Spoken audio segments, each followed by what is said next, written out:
자, 오늘은 우리가 잠언 5장 말씀을 통해서 행복한 부부라는 제목으로 우리가 함께 말씀을 보도록 하겠습니다. 여러분들, 독일의 철학자 그러면 누가 생각이 나십니까? 독일의 철학자 그러면 아마 임마누엘 칸트가 아마 여러분들 생각이 나실 것입니다.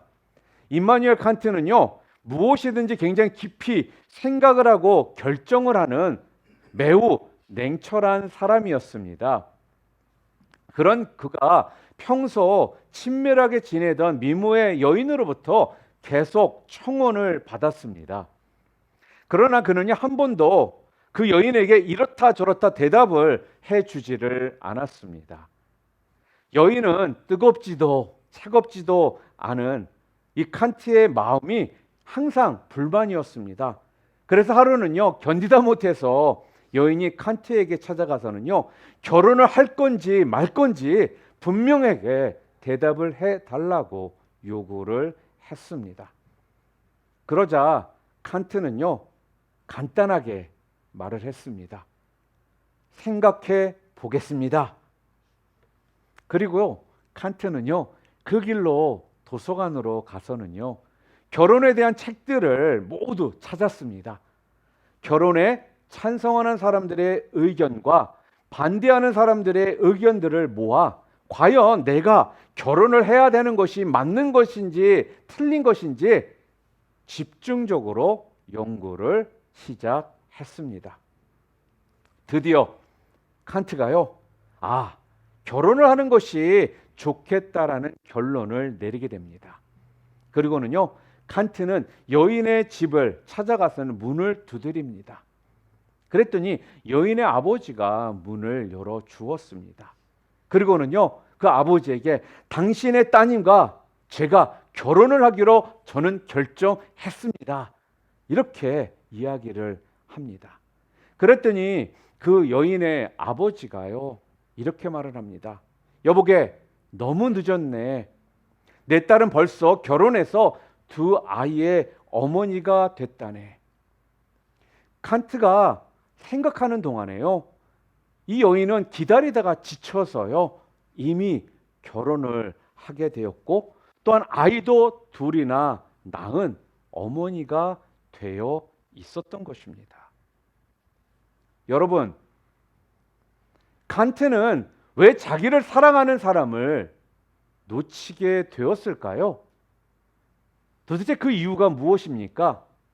바로 그는 사랑을요, 머리로 생각했기 때문이었습니다. 사랑은 머리로 계산하는 것이 아니라 가슴으로 느끼는 것입니다. 그러므로 가슴으로 느껴야 할 그 사랑을 칸트는 논리적으로 계산을 했기 때문에 사랑에 실패할 수밖에 없었던 것입니다. 여러분, 사랑은 느끼는 겁니다. 그렇기 때문에요, 가슴이 차가운 사람들은요, 사랑의 참된 의미를 알기가 어렵습니다. 여러분의 가슴에 사랑을 담으시기를 바랍니다. 그리고요, 그 사랑으로 가슴이 따뜻한 사람이 되셔서 여러분의 가정을 행복한 가정으로 이루어 나가시는 여러분들 모두 되시기를 주님의 이름으로 축복합니다. 여러분, 이 세상에서 가장 행복한 가정을 생각할 때 여러분은 어떠한 가정이 생각이 나십니까? 여러분의 가정이요? 아니면 여러분이 아시는 어떤 가정이요? 아니죠. 우리는 바로 하나님이 처음 이루신 에덴 동산을 생각하게 됩니다. 에덴 동산은 여러분 어떤 가정이었을까요? 성경에서 우리들에게 보여주신 에덴 동산에서의 그 가정은 어떠한 가정일까요? 첫 번째로 에덴 동산의 가정은요, 부부간의 사랑이 넘치는 가정이었습니다. 오늘날에는요, 부부간에 사랑이 없는 가정들이 너무나도 많습니다. 그러다 보니까 매년 이혼율이 늘어나고 있는 그러한 현실입니다. 그리고 부부싸움이 심해지고 부부가 서로서로를 바라보지 않고 부부가 서로서로 미워하는 이러한 시대 가운데 살아가고 있는 가정들이요, 너무나 많다라는 거예요. 자, 그런데요, 아담은요, 하나님이 지으신 하와를 보고 성경에 뭐라고 이야기를 했습니까? 이는 내 뼈 중에 뼈요 살 중에 살이라 라고 말을 하면서요, 아담은 기뻐했습니다. 그리고 그 하와와 함께 행복한 가정을 우리가 이룬 것을 우리는 볼 수 있습니다. 여러분, 이토록 사랑이 있는 가정은요, 행복합니다. 그리고 또한 에덴 동산은 어떠한 가정이었을까요? 부족한 것이 없는 낙원이었다라는 거예요. 이게 무슨 말입니까? 오늘날 우리는요, 현실적으로 여러분 왜 일하시고 땀을 흘리면서 이러한 경쟁 시대 가운데 여러분들이 살아가고 계십니까? 쉽게 얘기해서 먹기 위해서, 먹을 것을 사기 위해서 우리는 지금 땀을 흘리며 이렇게 생존 경쟁이 치열한 이 시대 속에서 우리는 살아가고 있다라는 거예요. 그런데요, 에덴 동산은 어떻습니까? 에덴 동산은 우리가 살아가는 모든 것을요, 하나님께서 준비해 주셨다라는 것입니다. 또한 하나님께서 주신 복을요, 누리는 가정이 바로 에덴 동산이었다라는 거예요. 그러니 거기에는 질병도 없고 죽음도 없고 고통도 없었습니다. 그래서 우리는 에덴 동산을요, 낙원이라고 말을 하는 것입니다. 또한 더 나아가서 에덴 동산은 어떤 가정이었을까요? 하나님을 모시는 가정이었다라는 거예요. 인생이 여러분 불행해지는 것은요, 하나님을 모시지 않기 때문입니다. 하나님과 함께 할 때 인생은 행복해집니다.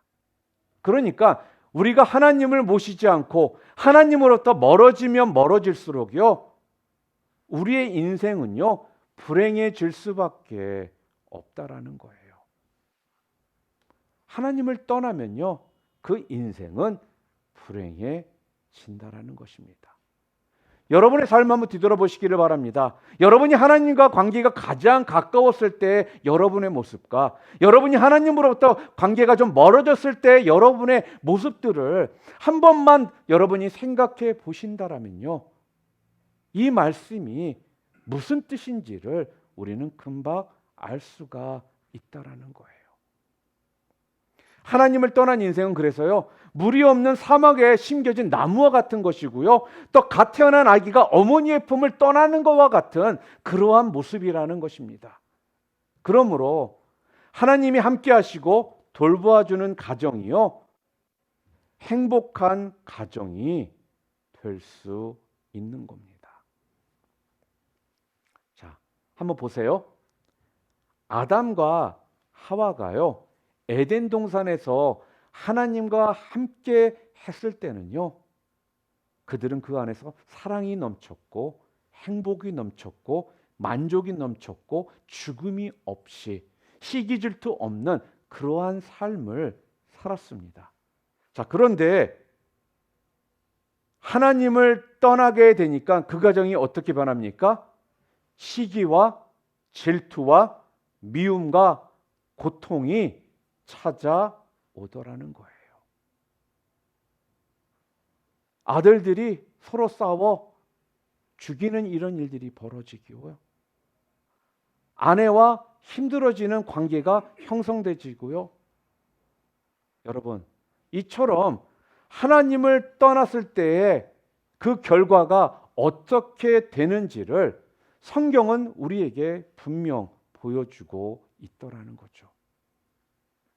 그러니까 그때부터는요, 우리 인간은요, 하나님을 떠나는 순간 먹고 살기 위해서요, 이마에 땀이 맺히도록 우리는 일을 해야 되는 것이고요. 또한 마귀는요, 우리 인간을 지배하기 시작하니까 우리의 인간의 삶은요, 그때부터 더더욱 불행하게 되더라는 것입니다. 사랑하는 성도 여러분, 이제 우리는 가정의 행복을 되찾아야 합니다. 그래서 오늘 본문 말씀은요, 우리가 가정을 행복하게 가꿀 수 있는 방법이 무엇인지, 어떻게 하면 우리 가정이 회복될 수 있는지에 대해서 말씀을 해주고 있습니다. 자, 그렇다면 우리의 가정을 행복하게 가꿀 수 있는 첫 번째 방법이 무엇이냐? 아내들에게 말씀해 주고 있습니다. 아내 되시는 분들은 귀담아 들으시기를 바랍니다. 아내는 남편에게 샘물이 되라, 이렇게 이야기를 합니다. 우리 오늘 본문 15절 말씀 함께 읽겠습니다. 너는 내 우물에서 물을 마시며 내 샘에서 흐르는 물을 마시라.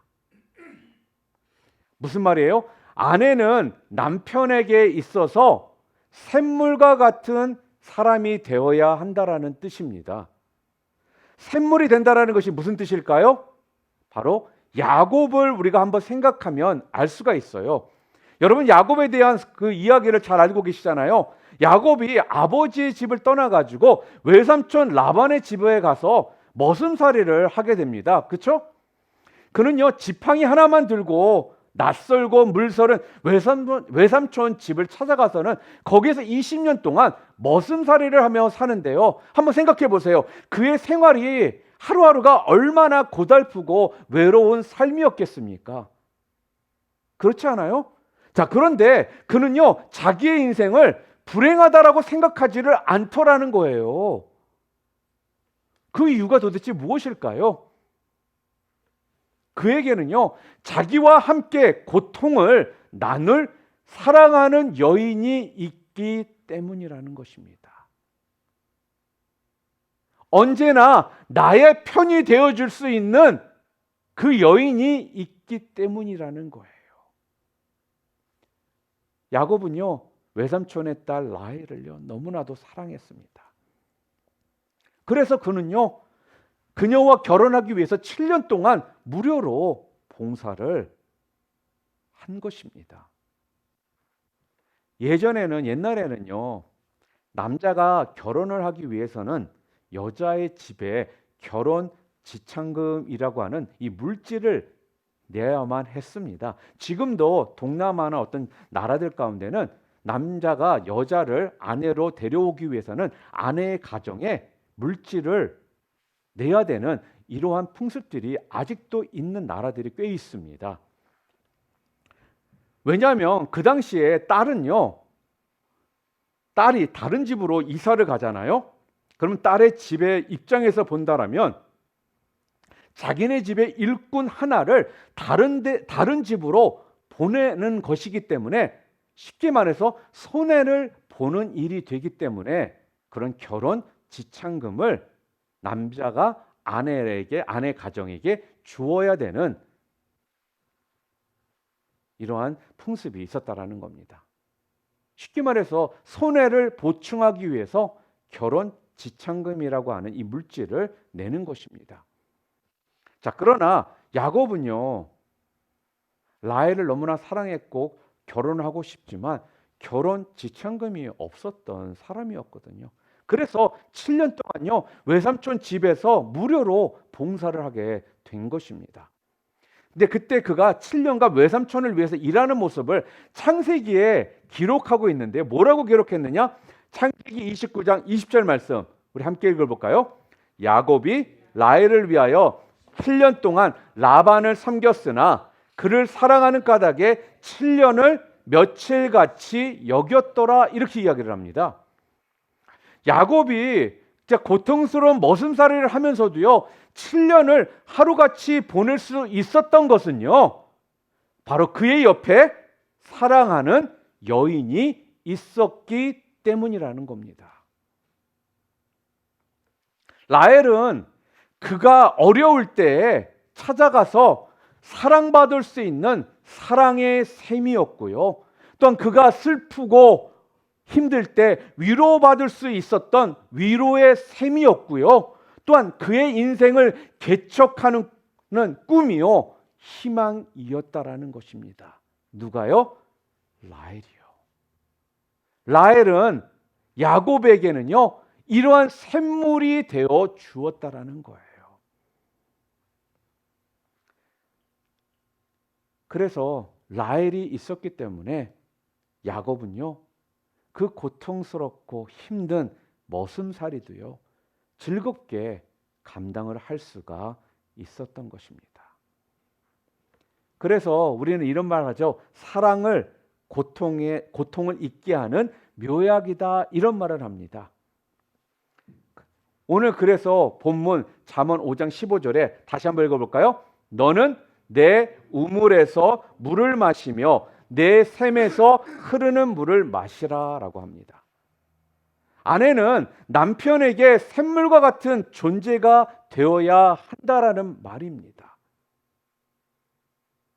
그 샘물을 마시며 남편은 사랑과 위로와 행복을 느낄 수 있어야 하는 것입니다.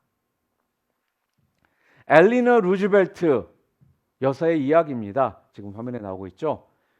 이분이 누구냐 하면요, 우리가 잘 알고 있는 미국 32대 대통령 프랭클린 디 루즈벨트 아내입니다.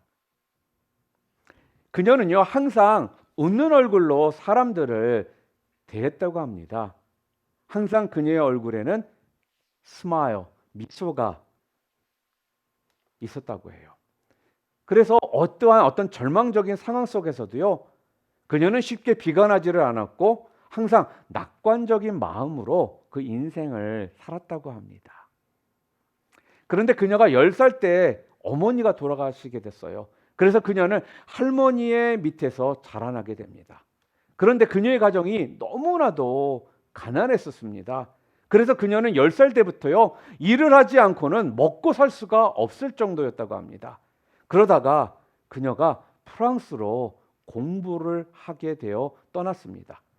그리고 거기에서 바로 루즈벨트 청년을 만나게 되었고 결혼을 하게 되었습니다.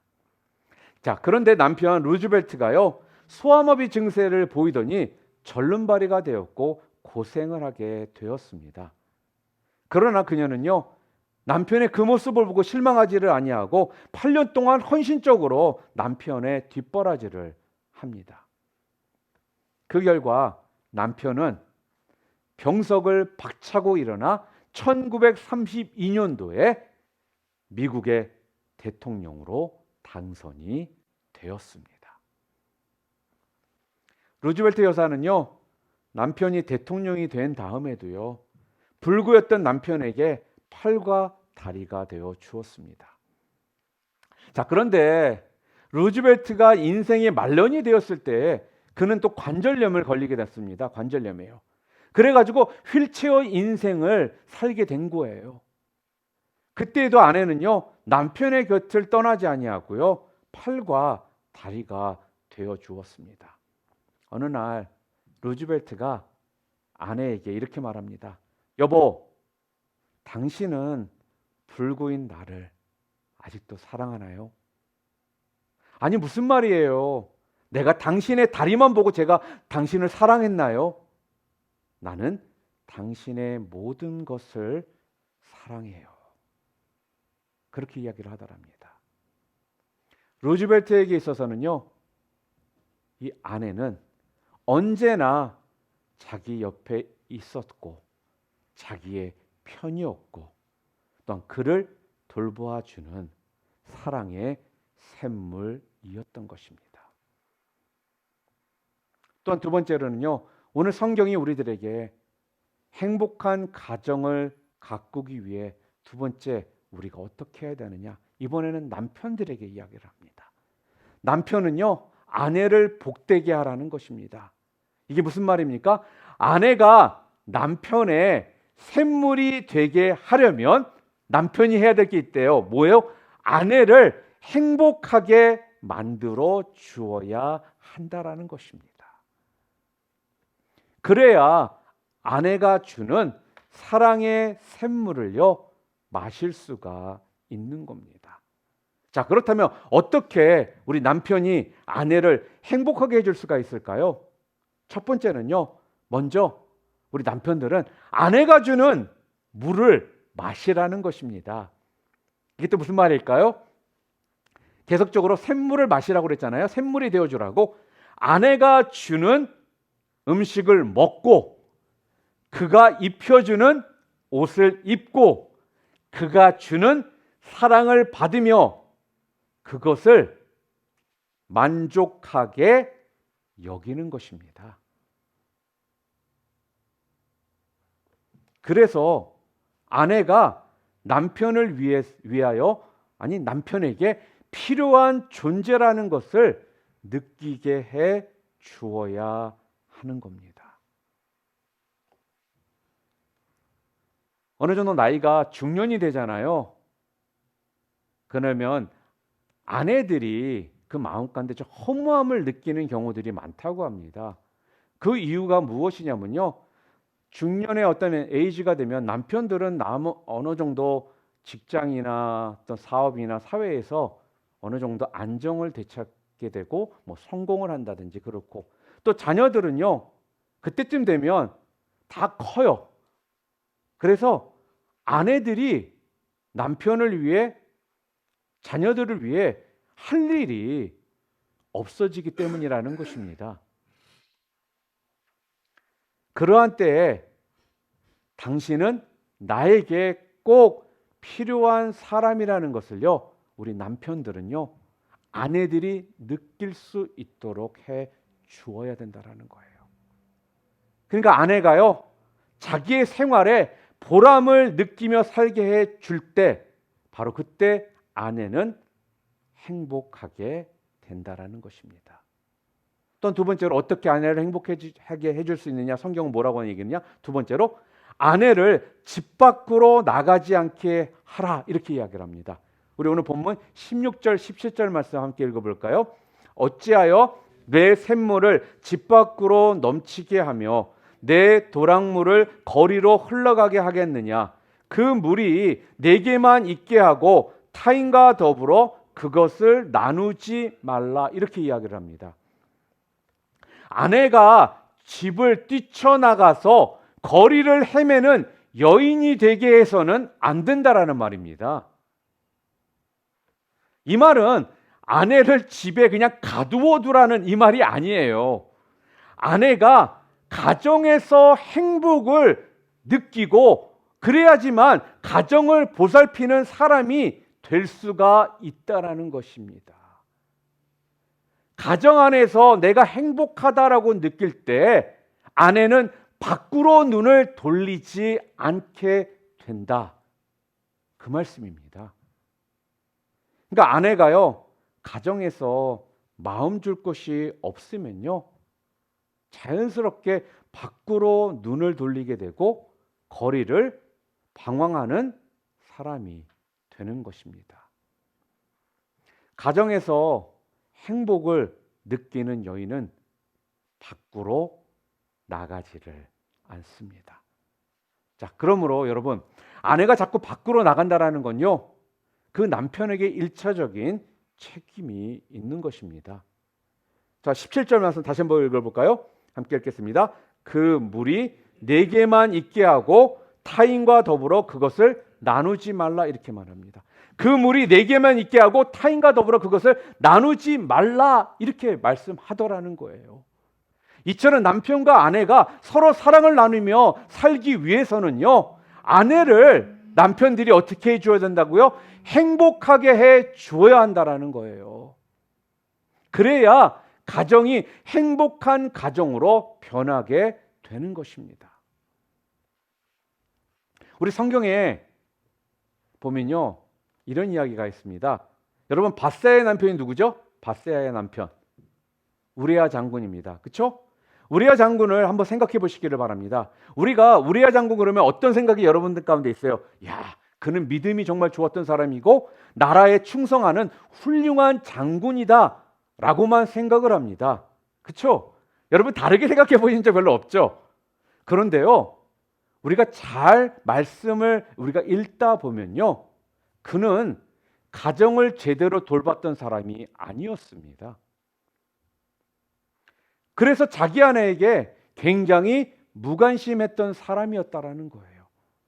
그가 얼마나 가정에 무관심한 사람이었는가를요, 우리가 알 수 있는 게 다윗이 밧세바로 말미암아 자기가 죄를 지었잖아요. 그러니까 그 죄를 숨기기 위해서 우리아 장군을 그를요 전쟁터에서 불러서 집에 가서 어떻게 해요? 쉬도록 그렇게 해 주었거든요. 그런데 오랜만에 전쟁터에서 집에 돌아왔습니다. 그런데 그는요 집에 가지 아니하고 아내의 얼굴도 보지 아니하고 다시금 어떻게 해요? 전쟁터로 돌아가더라는 거예요.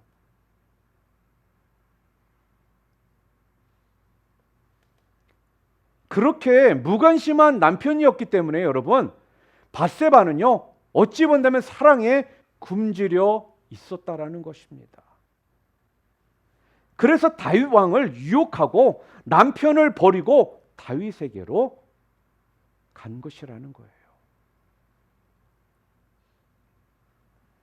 여러분, 아내가 가정에서 행복을 느끼지 못할 때요, 아내는 집 밖으로 눈을 돌린다라는 것을 여러분 알아야 합니다. 그러므로 항상 아내에게 우리는요 관심을 가지고 아내를 행복하게 하는 남편이 되어야 하는 겁니다. 그리고 세 번째로, 아내를 남편들이 어떻게 행복하게 해줄 수 있는지 오늘 성경은 또 뭐라고 말씀하고 있느냐? 아내를 아름답게 보아주라는 것입니다. 이게 또 무슨 말일까요? 젊었을 때는요, 아내들은요 아름답고 어여쁜 여인이었습니다. 우리가 젊음을 이길 수 없다라는 말을 하잖아요. 요즘에 가끔씩 이제 목사님들이나 이렇게 만나다가 보면요, 전에 이야기를 하다가 어느 순간 우리가 이제 많이 늙었다라는 것을 알 때가 있고, 또한 사모님들의 모습들을 이야기하다가 우리 아내가 이렇게 이제 늙었구나, 이런 이야기를 할 때가 있었습니다. 그러니까 무슨 말이에요? 우리가 결혼을 하고 세월이 흐르잖아요. 그러면 아무리 젊게 우리가 치장을 한다 할지라도요, 그때 젊었을 때 그 아름다움은요 시간에 의해서, 세월에 의해서 다 사라지고 말더라는 거예요. 그리고 우리 가운데 남는 게 뭘까요? 싫지만 주름살만 남더라는 것입니다. 이러한 아내를 보면서요, 우리 남편들이 어떻게 해줘야 된다라고요? 젊었을 때처럼 여전히 사랑스럽게 아내를 보아 주어야 한다라는 것입니다. 근데 이게 굉장히 귀한 일이라는 거예요. 그래서 오늘 본문 19절에 다시 한번 볼까요? 이렇게 하고 있죠? 함께 읽어보겠습니다. 그는 사랑스러운 암사슴 같고 아름다운 암노루 같으니, 이렇게 성경은 이야기합니다. 그는 사랑스러운 암사슴 같고 아름다운 암노루 같으니 라고 분명 말을 하고 있습니다. 비록 내 아내가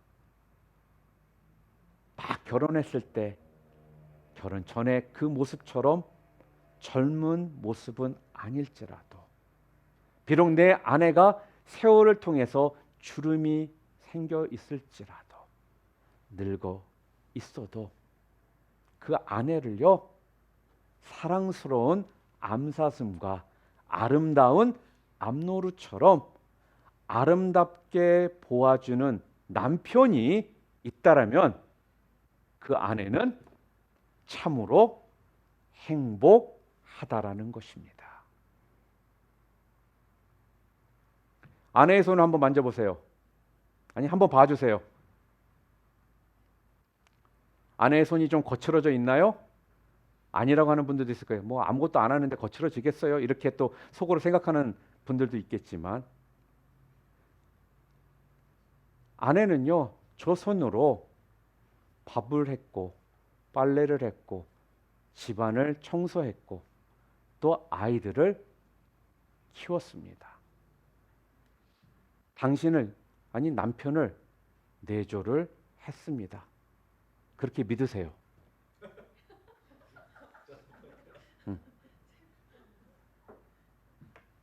그리고 믿고 거칠어진 손길을 바라보면서요, 거칠어져 있는 손에 담겨 있는 그 사랑을 한번 여러분이 생각해 보시기를 바랍니다.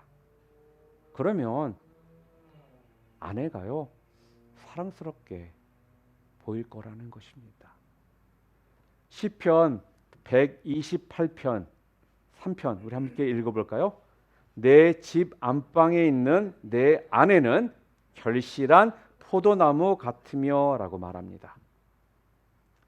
아내가 있기 때문에 당신이 행복한 것이라는 겁니다. 그러므로 남편들은요, 자기 때문에 거칠어진 아내의 이 손을 생각하면서요, 아니 그 거칠어진 손은 또 사랑스럽고 예쁘게 여러분들이 바라볼 때에 그러한 가정은 분명 행복한 가정으로 변하게 될 것이라는 것입니다. 이런 이야기가 있습니다. 어떤 여자가 있었어요. 근데 그녀는 아주 젊고 아름다웠습니다. 많은 남자들이요, 그녀를 사랑했지만 이상하게 그 사랑이 오래 지속되지를 않는 거예요. 그녀는 어렸을 때부터 눈썹이 나지를 않는 사람이었습니다. 뭐 지금 같으면 아니 안 나면 어때? 눈썹 문신하면 되잖아. 이렇게 이야기하겠지만, 근데 그 사실을 남자들이 알게 되면 그 남자들이요, 그녀를 떠나가더라는 거예요. 그래서 그녀는요, 오랫동안 혼자였습니다. 그리고 오랜 시간 혼자로 지내다가 결국은요, 혼기를 놓치고서는 어느 연탄 장수에게 시집을 가게 된 것입니다.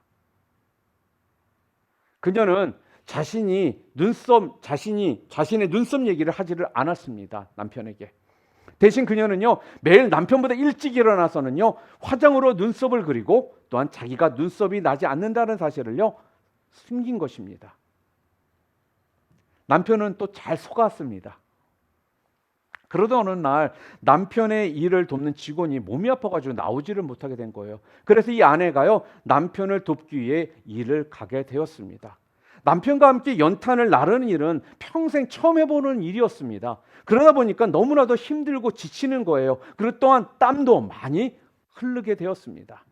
남편이 그 모습을 보고요, 우리 잠시 쉬자 그렇게 이야기하면서요, 쉬는 동안에 자기 목에 걸쳐있던 수건을 가지고는요, 아내의 땀을 닦아주기 시작했습니다. 그런데 속고 있을 것이라 생각했던 그녀의 남편은요, 푸근한 미소를 지으면서요, 그녀의 눈썹만을 피해 조심조심 땀을 닦아주고 있었던 것입니다. 그 순간 그녀는요, 자기 자신이 이 세상 누구보다도 정말 행복하다라는 것을 느꼈다라고 이야기합니다. 사랑하는 성도 여러분, 여러분 이렇게 아내를 사랑하시면요, 분명 행복한 가정을 여러분들이 이루게 되실 줄 믿습니다. 마지막으로 어떻게 해야만 행복한 가정을 우리가 이룰 수 있냐? 세 번째는 다른 거 아니죠. 아내가 남편에게 샘물이 되어주고 남편이 아내를 사랑해 주듯이 이제는 무엇을 해야 되느냐? 서로 사랑하라는 것입니다. 부부는요, 서로 사랑해야 된다라는 거예요. 한 사람만 사랑해가지고는요, 그 가정이 행복한 가정이 될 수가 없다라는 것입니다. 오늘 본문 19절 말씀 우리 함께 읽겠습니다. 너는 그의 품을 항상 족하게 여기며 그의 사랑을 항상 연모하라, 이렇게 말합니다. 너는 그의 품을 항상 족하게 여기며 그의 사랑을 항상 연모하라, 이렇게 이야기를 해요. 여기에서 말하는 연모, 여러분 연모가 어떠한 뜻인지 여러분 아십니까? 우리나라 국어사전을 찾아보면요, 연모는 이런 뜻입니다. 이성을 사랑하여 그리워하다, 이렇게 되어 있습니다. 이성을 사랑하여 그리워하다. 그러니까 여러분, 사랑이 무엇입니까? 사랑은요, 그리워하는 것이라는 거예요. 제가 잘 알고 또 저와 굉장히 오랫동안 친분이 있었던 우리 목사님 부부, 지금은 다 천국에 계시지만 두 분이요, 오랜 기간 동안 결혼 생활을 하면서 매번 만날 때마다 두 분의 모습을 보면 아직도 신혼 같은 그런 모습으로 살아가시는 그러한 분이 계셨습니다. 좀 돌아가신 우리 임 목사님, 임 사모님 가정이거든요. 목사님이 지병으로 먼저 하나님 곁에 가시고요.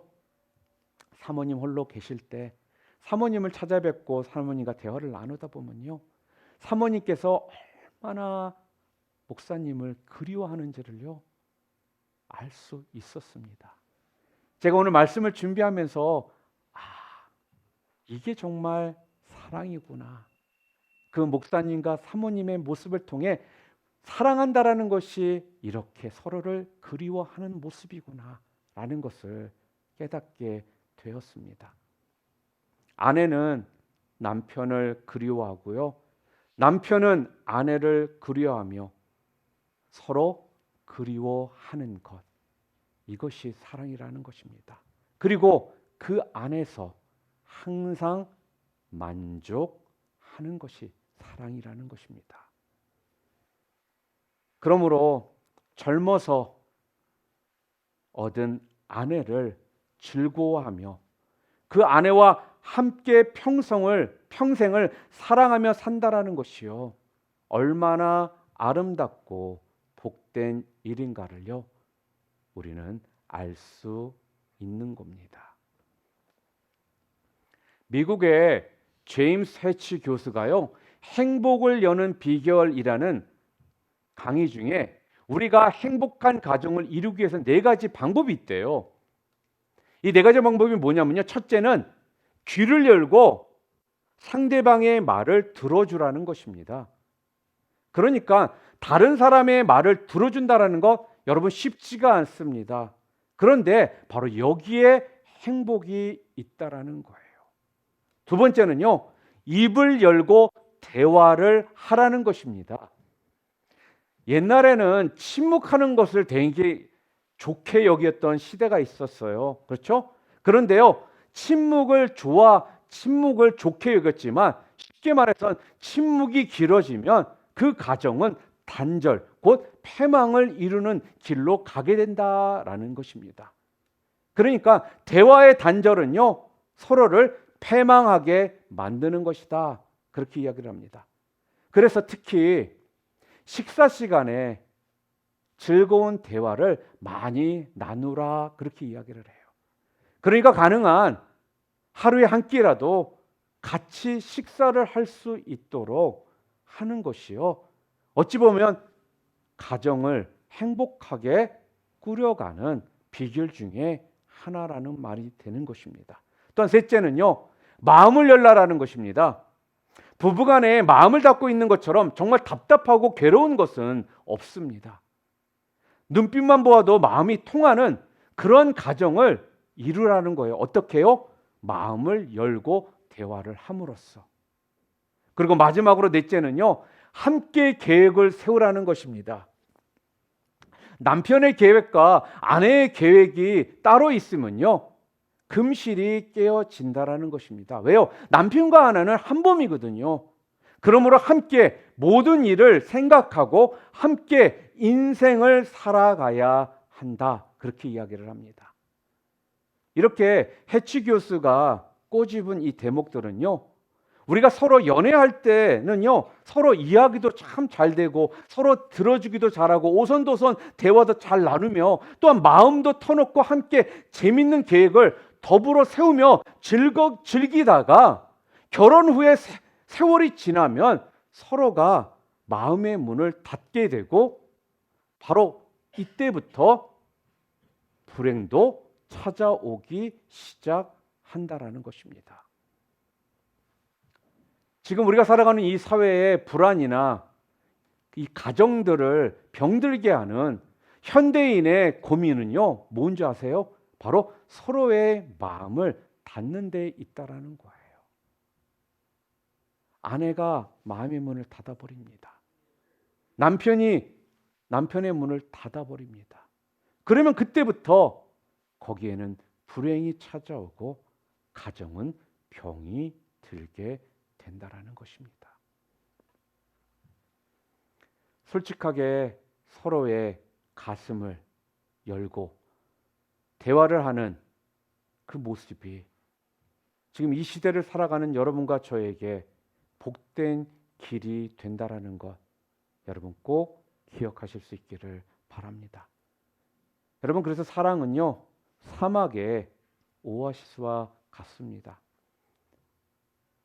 여러분, 처음 여러분들이 열애할 때 죽도록 사랑했던 그때 그 기분으로 돌아가셔서 더욱더 사랑하는 행복한 가정들을 여러분 이루시기를 바랍니다. 옛날에 성을 점령한 어떤 장군이 있었습니다. 성 안에 있는 사람들에게요, 다음같이 명령을 한 거예요. 이 성 안에 있는 부녀자와 어린 아이들은 자기가 생각하는 가장 귀중한 보물을 하나씩만 가지고 오늘 자정 안에 성 밖으로 나아가라, 이렇게 얘기한 거예요. 그러면 살려주겠다라는 것입니다. 이 명령을 들은 부녀자들과 어린이들은요, 자신이 가장 아끼는 보물 하나씩을 들고는요, 남편과 아빠가 적의 칼에 숨질 것을 생각하면서 통곡을 하면서요, 성 밖으로 나아갔습니다. 그런데요, 한 여인은 집에 보물 하나도 들고 나오지 아니하고 자기 남편을 업고 성문을 빠져나가려고 하고 있었습니다. 그것을 본 장군이 이렇게 말합니다. 너는 담도 크구나. 너마저 죽고 싶으냐? 그렇게 이야기를 합니다. 그러자 이 여인이 큰 소리로 대답을 합니다. 장군께서 약속하시기를 가장 귀한 보물 하나를 들고 나가라고 하지 아니하셨습니까? 제가 업은 이것은요, 장군께서 보시기에는 보잘것없는 것처럼 보일 수 있지만 저에게는 가장 귀중한 보물입니다. 장군, 약속을 지켜 주시기를 바랍니다. 그러자 이 장군은요, 한참을 생각하더니 그대로 그 여인과 그 남편을 보내주었다고 합니다. 사랑하는 성도 여러분, 여러분에게 있어서는요, 가장 귀중한 보물이 무엇입니까? 그건요, 물질도 아니고 권세도 아닙니다. 이 세상에 가장 귀한 보물은 내가 함께 손잡고 살아갈 남편이요, 아내일 것입니다. 남편과 아내만큼 귀한 보물은 없습니다. 남편과 아내는요, 평생의 친구입니다. 하나님은 우리가 행복하게 살아가게 하기 위해서요, 여러분에게 남편을 주셨고 아내를 주신 것입니다. 서로 사랑하시기를 바랍니다. 사랑은 논리적으로 계산하는 것이 아닙니다. 사랑은요, 여러분의 가슴으로 느끼는 것이고 가슴으로 하는 것이라는 것입니다. 그러니까 우리가요, 비록 가진 것이 없을지라도 물 한 모금이라도 함께 마시면서 우리가 사랑을 느낀다라면 그 가정은 정말 행복한 가정이요, 하나님이 말씀하시는 가정의 모습이 될 것이라는 겁니다. 여러분 모두 서로 사랑하심으로 여러분의 가정을 행복한 가정으로 만들어 가시는 복된 성도님들 모두 되시기를 주님의 이름으로 축원합니다.